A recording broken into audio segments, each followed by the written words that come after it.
You're listening to the Nourished Child Podcast, episode number 66.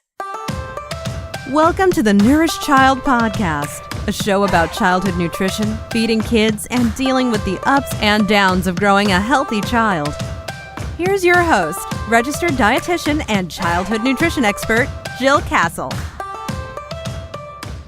Making dinner, one of those parenting jobs we can't get out of. Some of us love to cook, and some of us don't. Throw in work, sports, traveling spouses, and after-school obligations, and many of us feel the stress, guilt, and even the occasional resentment around the dinnertime meal. To help us get to a happier place with dinner and cooking, I've invited Toby Amidor, author of Smart Meal Prep for Beginners, and a bunch of other cookbooks, to join the show today and share her wisdom, practical tips, and shortcuts to help us all reframe our mindset on making dinner. I'm pretty sure you'll get some amazing tips that will help you make dinner in record time. You can find today's show notes over at www.jillcastle.com/066. That's 066 for episode number 66. Today's episode is brought to you by my new program, the ADHD Diet for Kids. I've compiled the latest nutrition research, my years of experience working with families and children who are navigating ADHD, along with practical tools, tips, and techniques that help children function and grow optimally in one fantastic program that will change the way you nourish and nurture your child for the better. The ADHD Diet for Kids helps you balance food, eliminate food sensitivities, target inadequate nutrients, and feed your child with love and limits so he or she improves in all areas, including attention, behavior, learning, growth, and overall health. I use my hallmark whole child integrated approach using nourishing food, nurturing feeding strategies, and detective-like interventions to correct the most common nutrition challenges kids with ADHD experience. And I've vetted this program with real parents and professionals. If food, eating, and nutrition is a worry, frustration, or obstacle for your child, this is the program that pulls everything you need and want to know about food and feeding kids with ADHD together in one place. To learn more, go to www.jillcastle.com/ADHD. Hey there, welcome to the Nourished Child Podcast. I'm your host, Jill Castle. I'm a registered dietitian and a child nutrition expert, mom, private practitioner, speaker, consultant, and blogger too. I'm thrilled you joined and are part of a growing community of listeners. One of my greatest joys is sharing information that helps you raise a nourished child while also feeling greater joy and confidence in your nutrition and feeding tasks at home. I want to give a shout out to all of you who are new subscribers. Welcome, welcome, welcome. And thanks to those of you who have taken the time to write a review of the show. Here's the latest, and it comes from Lover33 Wang. And this is what he or she has to say. Your podcast is so informative, provides sensible solutions that I can actually put into practice. And you seem really down to earth. Thank you for this podcast. Well, thank you, Lover33 Wang, especially about the down-to-earth part. That really means a lot. I do have one big announcement to make, and that is about my new program, the ADHD Diet for Kids. I am hosting a live free training this week called Dodging the Most Common Nutrition Mistakes so your child can focus, behave, and grow. In this training, I will cover 5 of the most common challenges parents face as they feed their kids with ADHD, from falling into those fad diets that don't work to failing to recognize a nutrient deficiency and more. This training will help you see the nutrition challenges associated with ADHD more clearly. And in this training, I will also be announcing open enrollment for my 6-week parent program called the ADHD Diet for Kids. If you want to learn more about ADHD and nutrition and learn more about my program, I encourage you to sign up as soon as possible for my free training. You can go to www.jillcastle.com/066 to find the link to register for the training. So I'm also an empty nester, almost. I sent 3 girls off to college a few weeks ago, and now it's just me, my hubby, and my son. And if I'm going to be completely honest, while there are things that have gotten easier around dinner making, like less mouths to feed and overall less of an expense for us, I'm still having some resistance around planning ahead, shopping, and the motivation to cook. I'm hoping my guest today will inspire me with some new ideas, but more importantly, inspire you with some mojo and some get-go around meal prep time. Toby Amidor is a registered dietitian and a best-selling cookbook author and recipe developer who believes that healthy and wholesome can also be appetizing and delicious. Toby recently released her 4th cookbook called Smart Meal Prep for Beginners, and she's also the author of the Healthy Meal Prep Cookbook and the Greek Yogurt Kitchen. Toby's the founder of Toby Amidor Nutrition, where she provides nutrition and food safety consulting services for individuals, restaurants, and food brands. For 10 years, she's been the nutrition expert for foodnetwork.com, writing for their Healthy Eats blog, and is a regular contributor to U.S. News and World Report's Eat and Run blog, and mensfitness.com. She also has her own Ask the Expert column in today's Dietitian magazine. Through ongoing consulting and faculty positions, she has established herself as one of the top experts in culinary nutrition, food safety, and media. So let's not twiddle our thumbs anymore. Here's Toby. Hey, Toby, welcome to the Nourish Child podcast. Thanks so much for having me, Jill. Well, I'm really glad you're here. We've known each other for quite a while now. You're a registered dietitian. You don't live too far from me. And we've also had the privilege of getting to know each other over the years at different meetings and events we've both attended. And I am really so amazed by the amount of writing you are able to do, from blogging, freelance writing, authoring cookbooks. How in the world do you do it all, my dear? It's scheduling, which is part of what we're going to talk about too, meal prepping. But honestly, it's all about my to-do list and making sure I prioritize what's due first. And time management. Yeah, I hear you, because I do the same thing. I have this little book and I have 3 main things I want to get accomplished every single day. Then this longer list of ongoing things to accomplish. And that's how I get it done too. See? Yeah. That's the big one trick. Yes. Tough to do. So tell us why you like to write cookbooks. So I find that a lot of times many cookbooks are more complicated than they need to really be in order to get healthy, delicious food on the table. So if you look at my cookbooks, they're really simple because that's the way I like to cook. I can't do anything complicated. I have my own 3 kids and meals have to get on the table pretty quickly.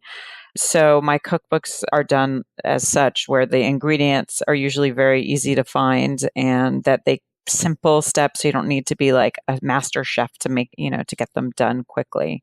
And I tend to be good at developing these types of recipes. And that's the way I speak in public too, because I do a lot of public speaking. And I think a lot of people take to it. So, I very much enjoy doing that. Well, simple is king, that's for sure, especially if you're the shepherd of a large family or an active family. And I know that for my own listeners, the time crunch, and even for myself, the time crunch is a huge pain point for a lot of busy families. So why do you think meal prep is so important for them? Well, when you do meal prepping, so you're basically taking 1 or 2 days in a week and you're cooking, just sitting in the kitchen and cooking either 2 half days or 1 full day, which frees up, when I did the calculations, about 45 minutes on each of the weeknights. And so that's, for me, 45 minutes, that's either spending more time with my kid, being able to help my kid with homework, I have a 6th and 8th grader, and then I have a junior in high school. So I'm very busy and they're very busy. Being able to give them a snack when they need to, instead of saying, hey, go grab something in the fridge. So it frees up my time, or even going and taking a Pilates class, which is 50-minute classes, not too far from me. So it frees me up so I actually can do things good for me, good for my family, good for our bonding time. So that's why to me it's so important. So, in your book, Smart Meal Prep, which I will link to in the show notes and we'll direct and talk to everybody a little bit later on how they can grab that book. But in your book, Smart Meal Prep, how do you define smart meal prepping? Well, I actually have 5 simple steps to meal prepping, which I walk you through in the book and just basically explain step by step what you should be doing in order to meal prep smartly, not waste your own time as well, and just do it very efficiently. Mm-hmm. And what are some of those steps? You don't have to go through all of them, but what are some of those main steps to meal prepping? So one of the big things, like step 3, for example, is to go food shopping. And you have to think about, you have about at least an hour to go food shopping, at least the time to get there. The store is about an hour until you check out and all that stuff. Yeah. I mean, do you shop at the same store? I know I don't. I'm like flipping and flopping every week to different stores based on what I need and what I like they have. And Something, and that's, I think, which I didn't write about in the book, but I test a large amounts of recipes at one time. And like I'm doing right now, I'm doing a project where I have to test a lot of recipes. And so I try to go to one big supermarket in my area. Like in my area, I have Stop and Shop, and that's the bigger supermarket, or ShopRite. And they tend to have more of the items. Instead of going to 3 or 4 different stores, I'll buy a bulk of my items, and then maybe I'll have 1 or 2 left, maybe, not even always anymore. I just gave up on that. The money I spent to gas to save the 50 cents on the product is not worth it for me. mm-hmm. Yeah. So I just rather go to that one store. I definitely coupon. I'm a coupon person, always looking for the sales. But in terms of for meal prepping itself, so one of the smart tips that I give is basically when I write my shopping list, I write it in accordance to the flow of the supermarket. Mm-hmm. So I cluster the produce together because that's usually the first. Then let's say the meat counter is next. So you can do the meat products. Then the aisles are next. And that way I'm not like, oh no, the broccoli was at the end of my list and I missed it. No. Now I have to go all the way back to how many times has that happened to you? Oh, yeah. Yeah. And so that helps me minimize, number one, forgetting something on the list. I also bring a pen and paper. I literally do it with pen and paper. So I cross everything out. And some people are better digitally. I just literally, I'll cross things out. I'm very old school until I get through my whole list and not forget anything. Mm-hmm. I do the same thing. And then I also package, like I put my items on the checkout belt in the way I want them bagged. Yes, and I do the same that sounds thing. so anal, but it's like I want all the cold stuff together. I want all the produce together. And well, for food safety, I mean, you don't want raw meat with fresh produce. That's a food safety. And then for the cold, that's a food safety too. You do want the cold things. I put all my dairy together specifically, or if it's ice cream with, frozen or even cold in there, because you want to maintain the temperature of the product, especially if you have to drive a little bit further. Mm-hmm. That's a really good tip for parents out there to think about that when not to just throw everything up on that checkout belt, but to really kind of think about clustering things together that should be going together so the food stays safe. And I also teach my kids how to do that. Oh, you do? Oh yeah, they know how to. They come with me to the supermarket. Not all the time, and they're a little bit older. I have tweens and teens right now, and so they come with me, and they're like, "Okay." I was like, "The dairy all goes here, the cold's here, the heavy in front because you don't want it to smash the other stuff." Mm-hmm. So yeah, yes, we think alike in the grocery store. So you also in the book take the readers through a 6-week meal prep exercise, which I thought was really fascinating because people really do want to learn this stuff. They want to know that there's a timeline to it. There's a start point, a stop point. Was that your rationale behind the approach? Or if it wasn't, what was your rationale behind creating a 6-week meal prep exercise? Well, it wasn't necessarily my rationale, though you could. Well, first of all, let's start with you go onto Instagram and you're going to see people meal prepping and they do like 20 items and you're like, what the heck are they doing? I can never do that. And that turns you off on it. So I really wanted to go to the 101 and say, hey, you want to meal prep, you can absolutely do it to your advantage to save time, to eat healthy, but you can start slow. So the first week is 3 recipes. And then either you can build your way up, and by the 6th week, there are like 7 recipes or so, 7, 8. Or you can go according to your schedule. So if you at work, you actually get served lunch, there's no need to meal prep. So what do you have to meal prep? Breakfast, dinner, and snacks. And so I created this. So in case it's December and the holidays and you're going out to dinner a lot, guess what? You don't have to meal prep dinners for most of the nights, maybe 1 dinner. So you have it for 2 or 3 nights. And then you just have to do breakfast and lunch, or maybe only breakfast and some snacks and 1 dinner. So to show you that you can balance it, but you have to balance it with what's going on in your life. So if you really don't eat out and want to meal prep for the whole week, you can build your way up to that, or you could just go back and forth between plans, however makes you feel comfortable. Mm-hmm. So when you're meal prepping, let's say, for example, dinners, and you're choosing to do 3 different dinners for the week, do you just make those 3 different dinners and you reserve them as is? Or are you taking components of those dinners and rearranging them so that they actually become different dinners during the week? It's funny because the research that I did with the book, people want the same thing regularly. So it would be the same breakfast all week. Sometimes I'll have 2 that you can rotate between in case you like to switch things up. Or for what I would do is lunch and dinner, and then rotate those meals between lunch and dinner. Now, some of them, like if you have a chili and want to make a quesadilla chili, you could do that and just put the chili in the quesadilla, put some cheese in it, melt it, and you have my kids loved that. I've never even thought of doing that. That's actually a really great idea. Well, it's beans in there, and then you put some cheese, and you have vegetables in there. Sometimes you can even have potatoes. It's fun, and you put it between 2 tortillas. A few minutes, you're done. 5 minutes for dinner. Ooh. We love fast dinners on my front. And I know my listeners do too, because my listeners are parents who are, either working or not working, or they've got kids. They're probably just like you and I, kids that are running around to different things after school. They're balancing a spouse who might be, or a partner who might not be home for dinner all the time, who might be traveling. And so what would you say are the main benefits busy parents can expect from meal prepping?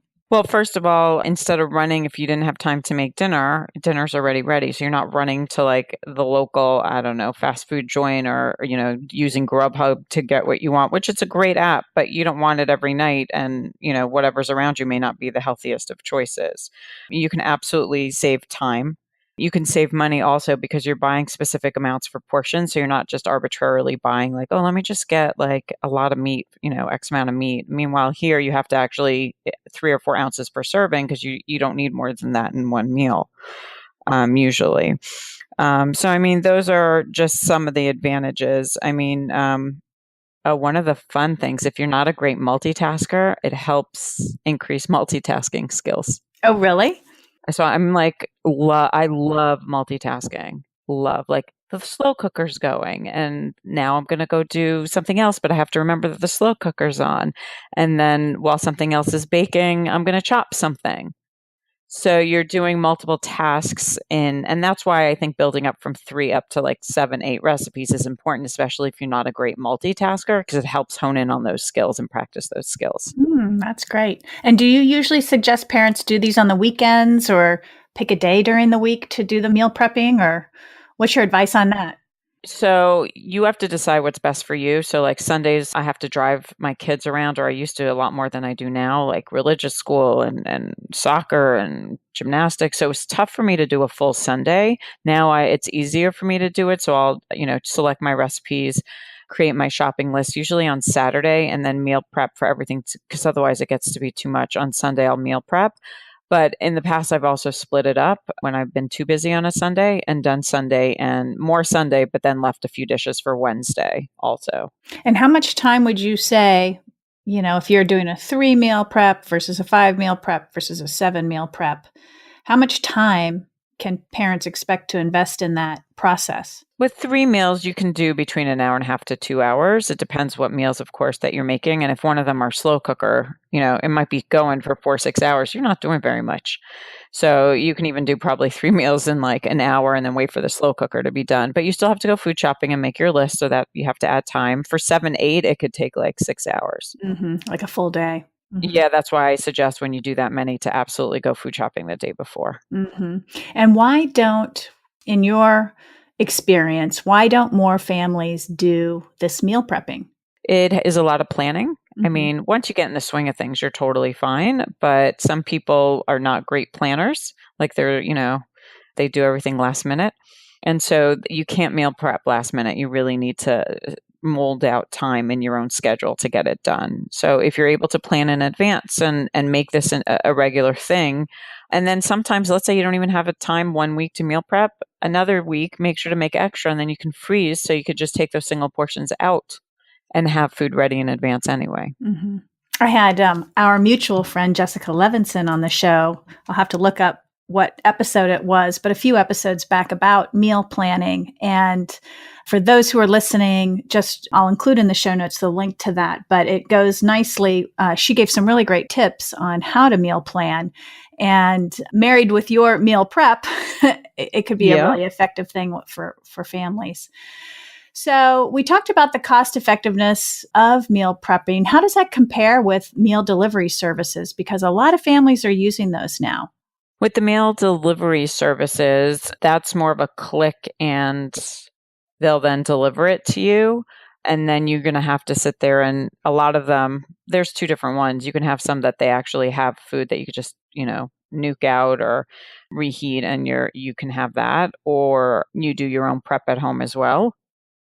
I mean, the only problem I found, because I've done a story for US News comparing about 4 or 5 delivery services, not all of them are as healthy as they seem. For example, one of the very popular vegetarian ones, and I always try to look for on there when I ordered some healthier options I wanted. So I went to the vegetarian and I ordered a couple. When I got the calorie counts, like some of them, most of them were 800 calories per serving or more, if not 1,000. Wow. And what did you find that was from? Was it like a lot of cheese, or was it, were there specific? They were utilizing fat, like just a lot of fats in the mayo and just a lot of high calorie avocado, which all are amazing and delicious, but there is a limit to how much high calorie foods you can have in one sitting.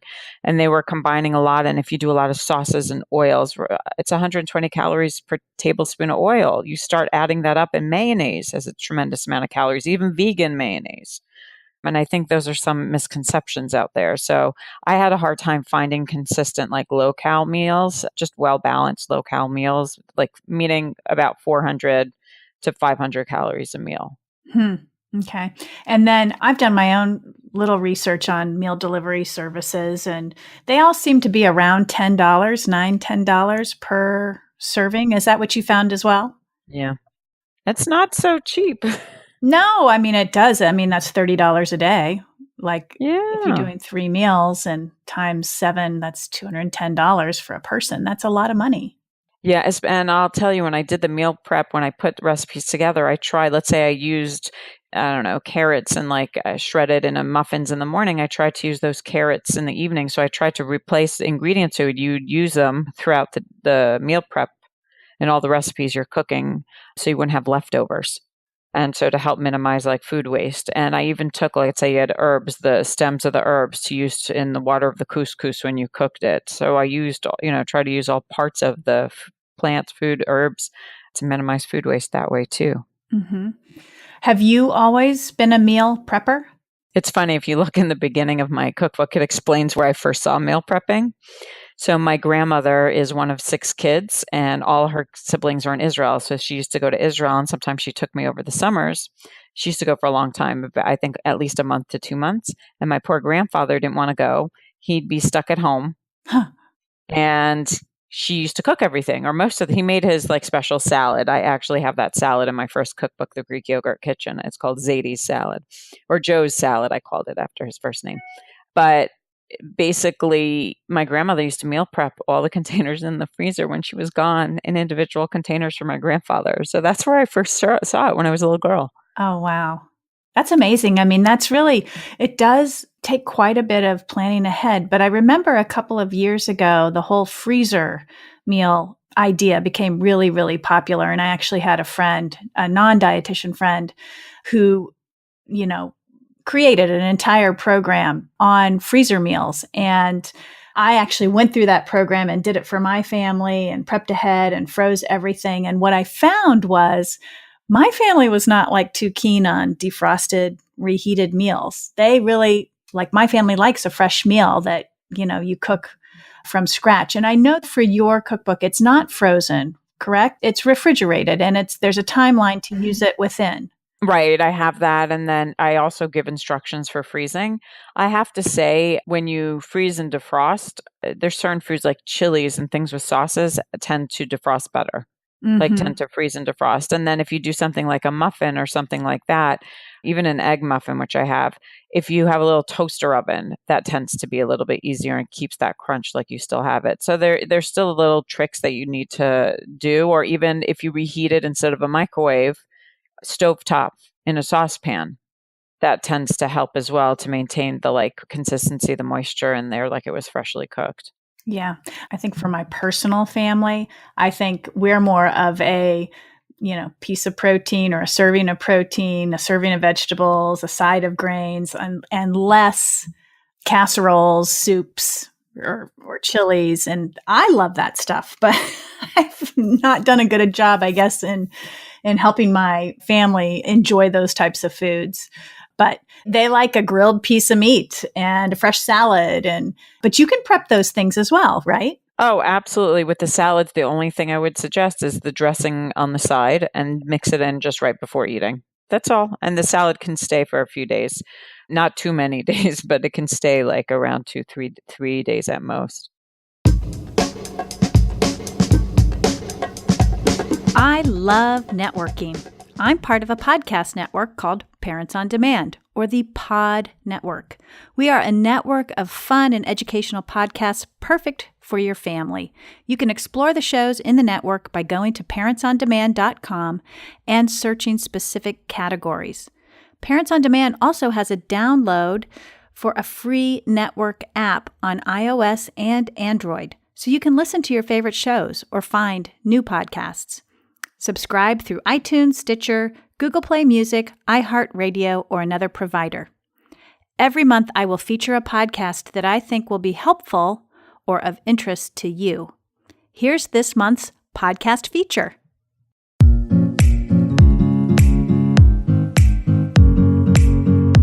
Are you someone who struggles with finding the time to actually lead a healthy and fulfilling life? Do you find yourself wondering how you will ever find the time or the energy to cook a nutritious meal at the end of a day filled with checking things off of a never-ending to-do list? Then join me on the Live Like a Mother podcast, where I will help you take small steps towards living that healthy and fulfilling life that you've always dreamed of. I'm Jessica Groff, and I'm so excited to get to know you. I'm a health coach and a holistic nutritionist student, and I have so much to talk to you about. Visit jessicagroff.com/podcast for weekly episodes.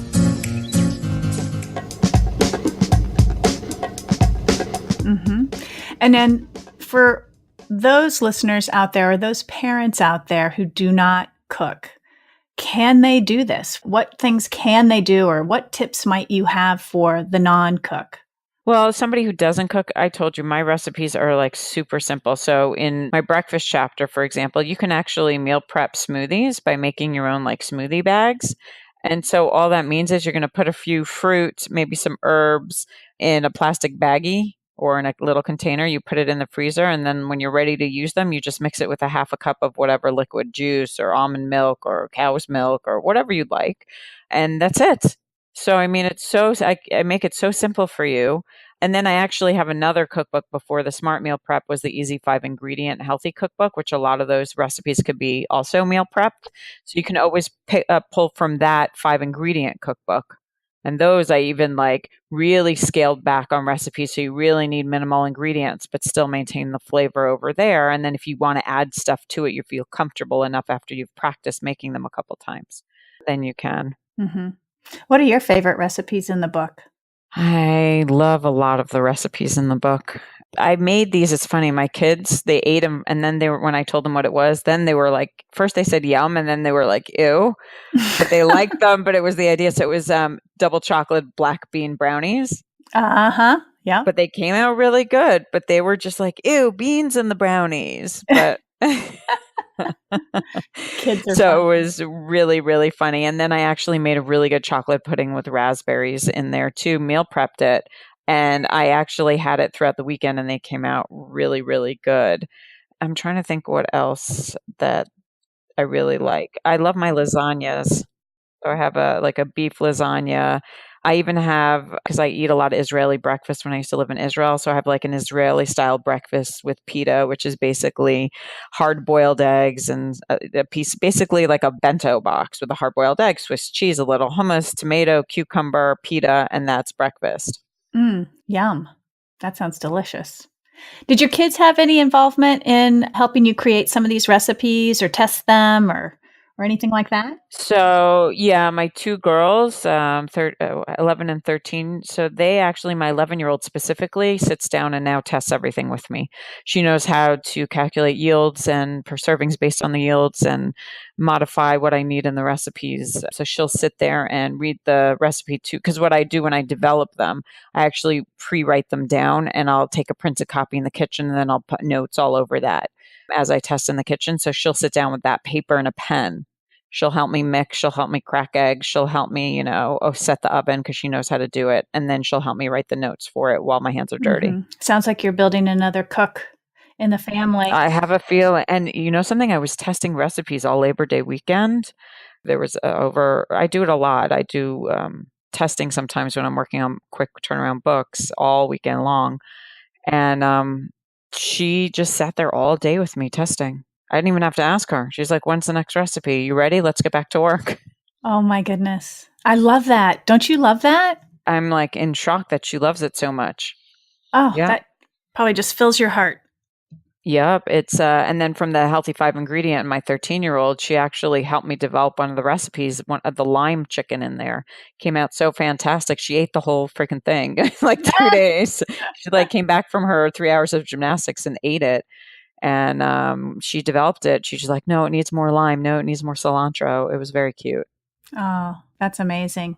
And you also have a boy who is probably, well, I don't want to say probably, but who may be very interested in eating at this stage of the game since he's a teenager. And 6'1", so you know his calorie needs when you're a 6'1" teenage boy on a varsity team. Yes. Yeah, it's a lot to keep up with. So have you adjusted your meal prep strategy to sort of cover more than one serving for him, or how do you handle that? Yeah, you can always double the recipe and just give a double serving if you need to a larger, and especially, like I said, teenage boys, and if they're into athletic, they would need more calories, as you well know. So yeah, you can adjust that. He really liked in my 5 ingredient cookbook, I made a 5 ingredient chicken parm. Can you believe it? Like a lighter chicken parm. Oh. And to this day, it comes out so good. And he just loved it. Yeah, because I used panko to put on, and then you can even, and to stick, you can even use just like cooking spray. On the chicken. Yeah. You could do eggs, cooking spray. I mean, you don't even need eggs. You could just do cooking spray, put the panko, and that's crunchy, and then just some sauce, and either make your own sauce or a jarred sauce and cheese. Simple. Yeah. And I know I have so many parents of athletes out there. They're always looking for fast and healthy, but also items that will really fuel their athletes, that will stick to their ribs and also help them grow. Yeah. So it sounds like a lot of the items in your book, in Smart Meal Prep for Beginners, would help these parents out quite a bit. Yeah, I have some good, I have a rosemary honey mustard pork tenderloin. So pork tenderloin is probably one of the easiest things, and it will give you a bunch of meals in there. It depends. You can do even 2 pork tenderloins, and if you have someone like my son who needs a little more calories, so you can basically make their own. Doesn't take much extra time. I put dill carrots with that, and you could put it over a lentil brown rice mixture. So, simple things basically is the way to get things done. What are your favorite shortcuts in meal prep? Are there any that you could share with parents out there? Just, some basic shortcuts to prepping food or more meals? For basic things that I do is so when I go shopping for all the recipes, I pull out all the ingredients and have it on one table. Mm-hmm. or on one of the counters. I pull out everything. So when I make my actual shopping list, I'll go one by one, check how much I have in the pantry, and actually pull it out. So that way I'm not going back and forth trying to find ingredients because everything's on the counter for me. That saves time. When I meal prep too, what I found, instead of running back and forth to the garbage all the time, either pull the garbage next to me, or if that's a problem, I have a garbage bowl. Mm-hmm. So all the scraps that I'm not using, or if you're composting, you could put it in the compost right next to you, or you could just put in a bowl right to the compost. Mm-hmm. So that, I know it sounds funny, but when I start testing 10 recipes in one day or more than that over the, weekend, it saves me time, even like 15, 20 minutes from walking back and forth to the garbage. I also have containers ready to go. Mm-hmm. I was going to ask you about the containers. Yeah. So, and it's funny. Do you ever hear that question? And I'm sure the listeners, I want you to think about this. Do you like on your plate when food touches or not touches? Right? So A that's lot the of same picky thing eaters with do not. Yeah. right. So you can buy meal prep containers now with individual like sections, Oh, or in divided. one, right, or in one big one. So I don't care, for me, if I'm having like carrots, mashed potatoes, and turkey, I don't care if it's in the same one container, but some people don't like that. And I just find it fascinating. Where do you get those meal prep containers, or do you get them off of Amazon or something? Amazon, Target had some really good ones, not so expensive. Near me, Target always has the best stuff Mm. by me. So yeah, you don't have to like dish out a lot of money to do it. You just have to take care of it. If it says top rack, then do the top rack only. Mm-hmm. So you just really take care of them is really my advice with that. Yeah, yeah. So I guess this is a little bit of a bonus question, but I'm just curious personally, and I know maybe some people out there who are listening might be interested in writing a cookbook or getting inspired, in terms of recipe development. Where do you get the inspiration for your book topics? Well, a lot of times, like my grandmother was doing the meal prep, and I had someone approach me with a few ideas. And meal prep also has to do with food safety, and I'm a big food safety geek. Mm-hmm. And so I was like, something that is good for me because I can insert a lot of tips on food safety. Mm-hmm. And it's something that I also love practicing. So, and again, I always insert my simplicity of my Mm-hmm. recipes in there. So That's your that's kind secret of, sauce. yeah, it really is. Cause, I used to lecture for 10 years. I lectured to culinary students and explaining, like, just taught nutrition for culinary professionals, breaking down the, science. And I was able to get through. It took me years to like perfect how to explain things. And the simplicity of when I did it really helped them understand. What are some of the worst food safety mistakes you see families making? I see marinating foods with out of cover on the top shelf over the produce. I've seen that happen. Yeah. What's the danger of that? What's the danger? Because I've had it when I was married. I was, my late 20s. And at that time, my ex-husband, he put chicken and covered it to the rim with a marinade. It spilled all over everything in that refrigerator Mm. because it was on the top shelf. And so any bacteria, let's say salmonella from the chicken, can easily be transferred to all the food in the fridge, especially if it's fruit and it's not going to be cooked further. Mm-hmm. What's another one? Well, my boyfriend likes to do this. He'll cook a meal and then he may not have enough room in his fridge. So he just leaves it overnight, let's say in the slow cooker, but he doesn't keep the slow cooker on. He keeps it off, or he just keeps it on the countertop. So he'll keep something cooked, and anything that's cooked per the guidelines should not spend more than 2 hours out at room temperature. And if it's over 90 degrees, no more than 1 hour. Okay. So my son left the freezer open overnight the other day. Oh my goodness. Not everything was melted, but everything was soft. I don't know if I handled it right, so tell me how you would handle that. Well, you have to understand, when you defrost and then refreeze, what you're doing basically is the water is shrinking from the ice crystals, and then you're going to resolidify, and larger crystals will result, opening up the product molecules. So let's say you have some vegetables in whatever dish, and you're going to decrease the quality of the product. So it's not going to taste as good. So that's first of all. If you're okay with that, and that's why you see some of those large ice crystals sometimes when Yeah. you start freezing and defrosting it. They should be, in terms of refrigeration, okay. I mean, your ice cream that probably semi melted will probably have those large ice crystals when you go back there. But the meat, I mean, that stuff is fine and you really shouldn't be refreezing. So you probably have to use what you can, soon. I'd Mm-hmm. probably cook up some of that pretty soon. I'm going to make him cook it up. I'm not going to lie. I Okay. was so annoyed. I was like, oh, really? You left the freezer open? So, Believe me, when the fridge or freezer is open, my kids know, like, that is just no joke. That is a huge point of education. yeah. The number one. Yeah. And my girls were home for the summer from college, and a couple of them, they got this habit of opening the refrigerator and letting it stay open while they add, cream to their coffee or dish out their yogurt, and then they put it all back in. And I'm like, close the Oh my refrigerator. goodness. Yep. And that's how, like, I didn't open my fridge. I was away for about 5 days and the milk actually passed its date, which is okay because that date is put by food manufacturers it decreased the quality. And yes, milk can spoil. But because the fridge wasn't being open and closed, it actually maintained a few days after. Mm-hmm. So it's that opening and closing. Yeah. Yeah. I've got a spouse that anything that reaches the date, it goes in the trash can. And I'm like, we don't have to do that. There's always, I can't remember off the top of my head how many days leeway you have, but the date of expiration is always earlier than the expiring. Is that right? Well, it's not even expiration date. There's no expiration date. I think the only food product is baby formula.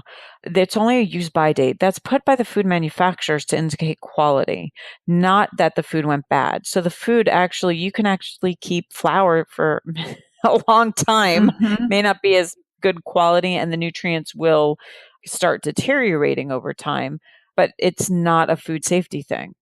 What you're looking for can be contaminated. So yeah, food sitting in the fridge leftover shouldn't be there for really more than 5 days, top 7. Guidelines per FDA tells you about 3 to 4. But if you follow proper food safety guidelines and you keep the refrigerator at the right temperature, you can keep things in there for up to a week. Mm-hmm. After the use by date.